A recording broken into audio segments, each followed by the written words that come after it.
What is going on, everyone? My name is the California Cougar, and welcome back to another episode of Survivor Season Review Series. Today, I am going to talk about Survivor Gabon, and hopefully for you guys, this will be kind of a stress reliever to get away from the election. Like, I know that's going on right now. There's a lot of things happening with it, so hopefully this can act as kind of like a getaway for you guys. So, yeah, let's talk about Survivor Gabon. Survivor Gabon is the 17th season of Survivor. It is regarded by many as one of the weirdest seasons. It got a lot of negative reception as well. Like, there's a little bit of controversy involving it. There's just a lot to this season.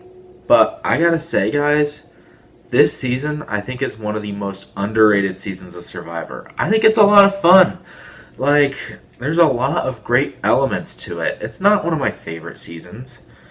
Like, I wouldn't even say it's a top 10 season, but it's just a lot of fun.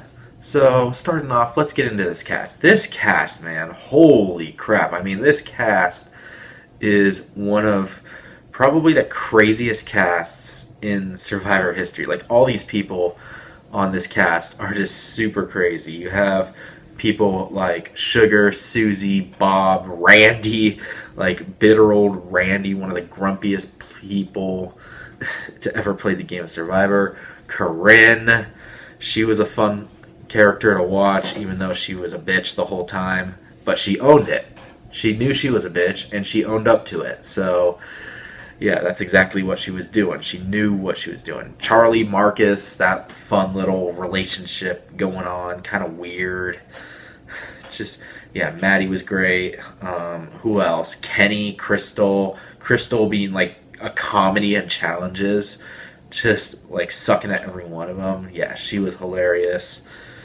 And even some of the pre-merge guys like GC, G Sizzle. Dan was funny. I thought, Marcus was actually pre-merge. I always forget that he's pre-merge because of the whole weird way that the pre-merge was. Just the whole Coda and Fong thing, changing their names to Fang. It was weird, but it was fun.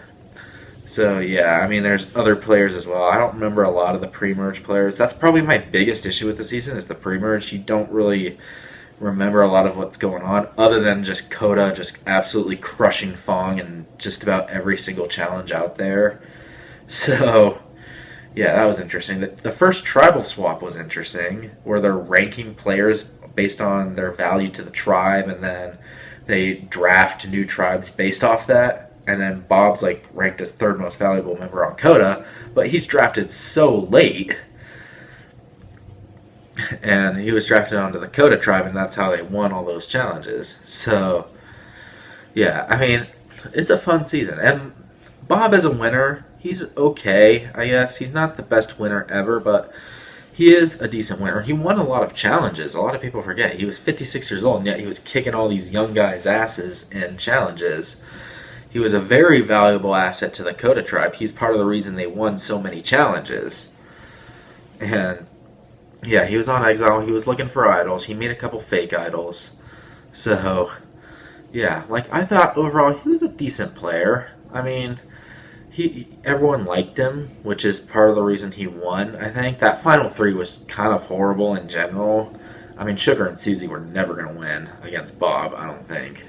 Because they were just both awful. Yet, Susie somehow got 3 votes. I guess that shows that just being likable may not always be enough. So, yeah. Now, the location.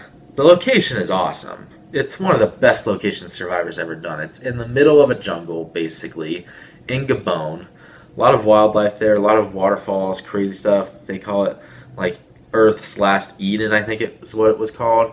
So, yeah, it's a beautiful location. And again, I wish they would go to more locations like these.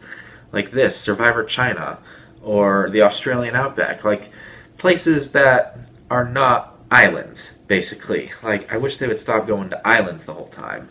And I know I've said that before multiple times, but, I mean, really, they need to do it. They need to like stop going to Fiji every single season. So, yeah, like I'm happy that they chose Gabon. Gabon's a beautiful location. And the gameplay was fun too. I mean, Maddie was a great player. Probably wins if Bob doesn't beat him at the fire making challenge.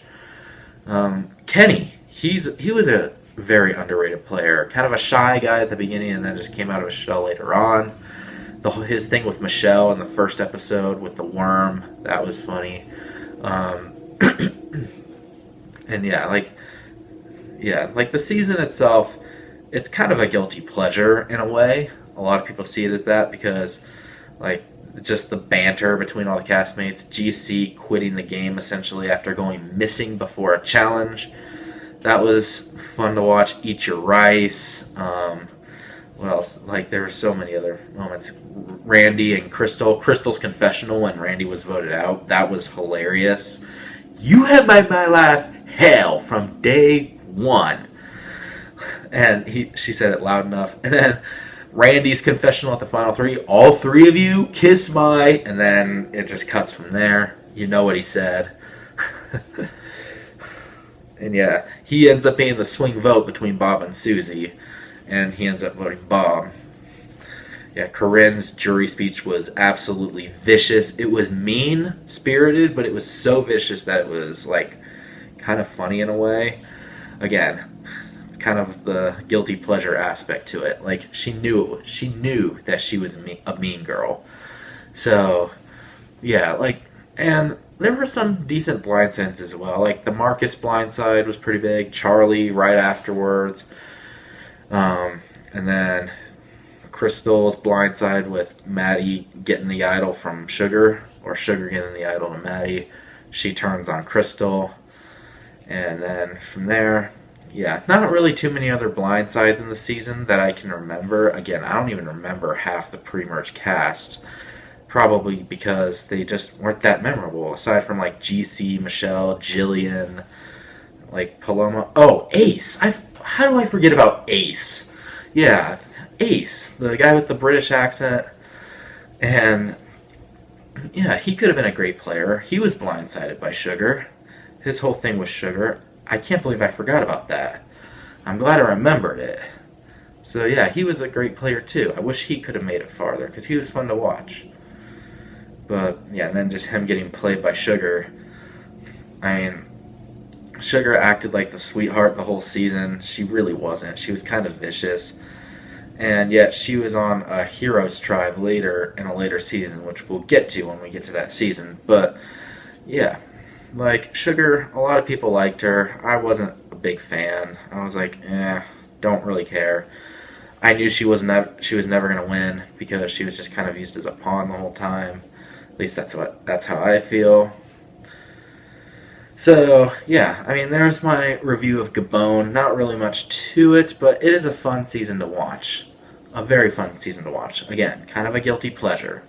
Got a lot of negative reception, but I enjoyed it. So, with that being said, Survivor Gabon for me, I'm going to give Survivor Gabon a 7 out of 10. Alright, and there's my review of Survivor Gabon.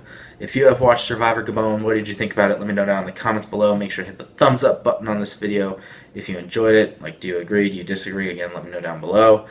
And next week, we're going to talk about Survivor Tocantins, the 18th week, or the 18th season of Survivor. So make sure to stay tuned for that review. Subscribe to the channel for more videos to come in the future. And until the next video, once again, my name is the California Cougar.